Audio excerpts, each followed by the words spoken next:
Hey everyone, welcome to today's video. Welcome to the Gaming Daddy channel. Thank you so much for tuning in. Today we're going to look at the Division 2. We're going to talk about some opportunities that the game still has overall. Now, for many of you, you know that Ubisoft seems to be setting its sights on some other directions, but nonetheless, they have not necessarily removed their focus from the Division franchise.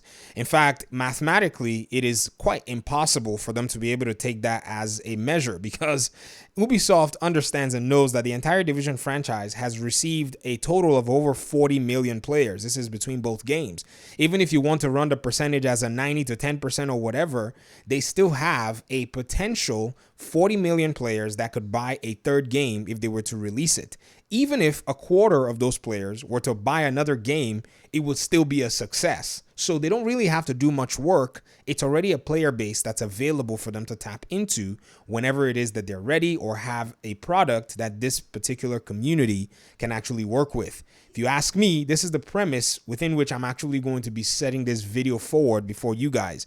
I get it. Some agents in the division have left. They've finished everything that they felt they wanted to achieve in the game, and so that's perfect for them. Some other agents have decided that they're not going to engage in the division content, and we also understand that as well.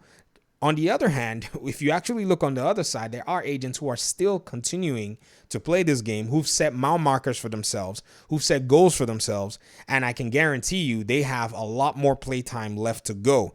Agents like myself, I want to get to 1000 shade level on all of my accounts. I have 3 separate accounts. It's very challenging what I'm trying to do, so I don't even see myself getting it done until the next major division game comes out, but I'll still try my best to do something like that. Add me and some other players in that category, you're going to see some other people playing the game and enjoying what the game has to offer for now. But nonetheless, over time, it's going to get to the point where the new content that the developers are trying to bring out, say in the next few months, is going to be very critical for players like us. We might be able to leverage that new variety that they bring in the new content, but also there are some other opportunities that they can still leverage that's more than likely not going to be too much more work or too much more development power.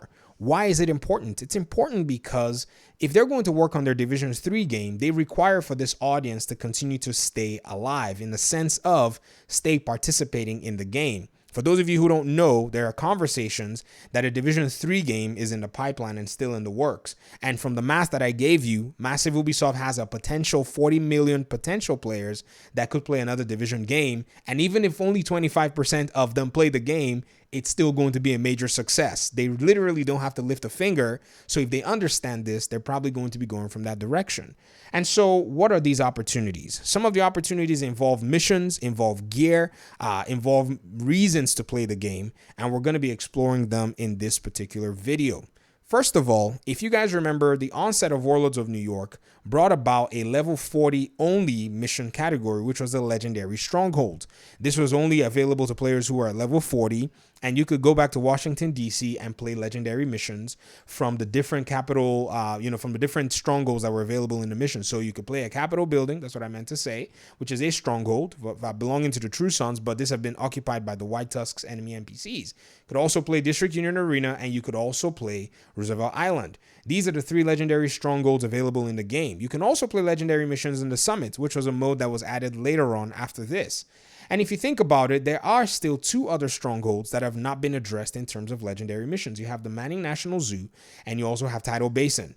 Now, to be fair, these 2 legendary missions are really big areas. In fact, Manning National Zoo is literally a 1-to-1 scale representation of what they think a zoo would be. I think this is probably the zoo in DC that they basically dropped into this mission and just scaled it. And so it's a big mission. To program a legendary that's fair and not unnecessarily long and still enjoyable might require for them to, do a lot more critical thinking and, structuring the missions in terms of level and encounters. So yeah, it might be a little challenging to make. But Tidal Basin is one that already has a specific set of encounters, and they could use that as kind of a framework because it's actually by the Black Tusks. So ask me, it does actually work for that. Now, there are other missions that could also be used into a legendary missions that aren't strongholds, but they could actually devise them to be stronghold missions, like the Pentagon and DARPA missions. These missions are actually pretty solid missions that could be converted into legendary missions. So there is enough content possibilities that the developers can leverage in order to be able to bring something fresh to the table for agents that are still playing. Now, it might take a long time. It might actually extend into the next 2 years while they're doing all this stuff. But companies like these understand that these are the sacrifices that they have to make if they're going to actually appeal to that audience on the day that they need that audience to come through for them. And what I mean by needing your audience to come through for you is when investors are looking at your sales numbers, you really want those guys that have actually played your old games to come in clutch for you. So this is why many development teams will continue to support their games and not just leave it to die out. Some companies are bold, like EA, and they'll just be like, we're no longer dealing with this anymore and we're out. But that's because they have a golden goose called FIFA. Not every company's got that golden goose that gives them $1 billion a year. So many people have to behave themselves. And Ubisoft is one of those companies that, at least for now, still behaves itself and sticks with its games and supports them. So this, in my opinion, is actually one way they can actually do this and keep the community humming. Another thing they can do is they can actually bring out new items, gear, exotics, brand sets, weapons. These are things that could also continue, have players continue to farm. They could also keep doing things like taking feedback from their ETF groups. They've done this in the past, actually, and they're not against it, where they get the ETF folks to come in and actually say, hey, what would you like to see here? And just continue to liaise with the community as time goes on. Now, I don't know what the relationship is after Warlords of New York with the ETF groups, but hey, time will tell how they're going to use that part to their own advantage. And then I think more importantly, other than just gear and brand sets, because we can farm all that stuff through a seasonal, I would say track or whatever. I think it's now time and it's necessary for a new category of items to be added within the game. This has more potential than even the legendary missions, if you were to ask me. Now, what do I mean by a whole new category of items within the game? So for now in the Division, we have the gear and the brand set categories. We have items that are, gear set items, brand set items, and we also have exotic items. These are in all particular classes. So weapons, all of the above. We don't have gear weapons, obviously, but we do have exotic and regular high-end weapons. What if there was a whole nother category, which is on a higher level of weapons and gear, called legendary? Now, other games have used this. We get it. But the Division has also used the term legendary since its first game. It's not going to be the first time that we're trying to leverage this. So no one's going to be like, oh, that's not original, because the Division franchise has already set the precedent for those things. And so you think about a whole new category of items like gear and like weapons. This could be something that really does allow for people to come into the game. Opportunities for these are in places of, say, gear sets that don't necessarily have a huge variety, or I would say gear items that don't have a huge variety of exotics. Example, the gloves. Now, what do I mean? If you check out all of the exotic categories in masks, backpack, chest piece, holsters, and knee pads, each individual category has at least 2 different items of the exotic nature. In terms of holsters, you have Waveform, you have Imperial Dynasty, you have the Dodge City holster. Chest pieces, you have Ridgeway, you have Tardigrade, and in the mask category, you have the Vile and the Coyotes. In the backpack, you have the Memento and the Acosta backpack. But in the gloves category, you only have the BTUSU gloves.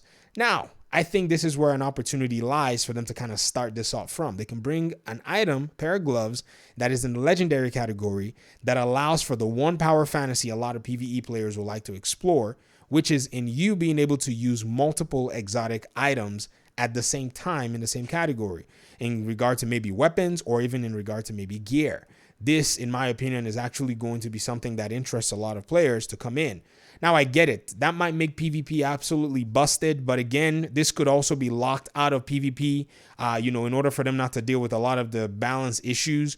Because one thing about PvP in this game is you really have to remove some things that are in the PvE from PvP if you want to have a good night's sleep. If not, it's going to be so busted and broken. And a lot of people are probably going to have a much worse experience that are playing PvP in the dark zone right now.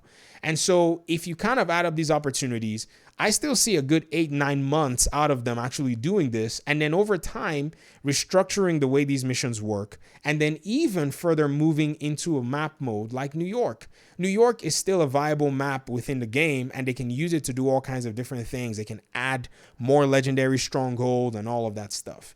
Now, here is the thing that actually makes me, put this entire, I would say, enterprise of adding more content or extending more content in a box. That's the hardware limitations that the Division 2 has to face. So many might be wondering, well, why not put a new story expansion? Why not put a new map? Why not do all of this stuff? Well, the answer is very simple. The Division 2 runs on the PlayStation 4, runs on the Xbox One, and also runs on the new generation and a PC. Now, say this game was exclusive to the new generation of stuff. That would not be hindered by any technical issues if you were to ask me. In fact, from the onset of the game, the Dark Zone was split into 3 different Dark Zones because the PlayStation, according to the sources that we have, the PlayStation console could not handle an entire Dark Zone like the first Division game. Now, if you look at the Division 2's map and you look at the Division 1's map, both maps are quite huge, but one map is actually much more dynamic than the other. The Division 2's map is a lot busier and a lot more active than the Division 1, with control points, all kinds of things spawning all over the place, targeted loot, all of the things that this map is able to support. I think that already has been draining upon the game for older hardware. And so adding a map expansion might not be an option. It may be possible for them to take Kinley College and restructure that as well. Don't get me wrong, but who knows what that's going to do to the overall fidelity of the game. So it might create some more complexities than even try to help the situation if you were to ask me. So that's why I've said that the already existing content be transformed and new items be added within the game, which sounds more realistic from, say, a production standpoint, a technical standpoint, and even from a just overall reality standpoint right now, and even take their time doing it while they're working on their other projects. To me, in my mind, there really is no hurry. I'm not necessarily in a rush for all these things to come into place. Just the fact that they have a team working on this and getting it done is okay and fine by most of us in the community. Because at this point, we've come to realize that there's no way the content's going to just drop bam like content usually does in an active game or a game that's just newly been released. Usually when the games actually span this long, it's just trickling in of content. And so we understand that reality. And I think many of us are okay with it. Now, there's a segment of the community that's probably not fine with this. And I also understand that, But again, when you think about development and all of the other things that go into it, as a new amateur developer myself, I can't complain on this front. Not everybody sees it that way, and I also get that perspective as well. But nonetheless, I want to hear your thoughts. My opinions are very different from a lot of other people within the community, but I would love to hear what it is that you think about all of this.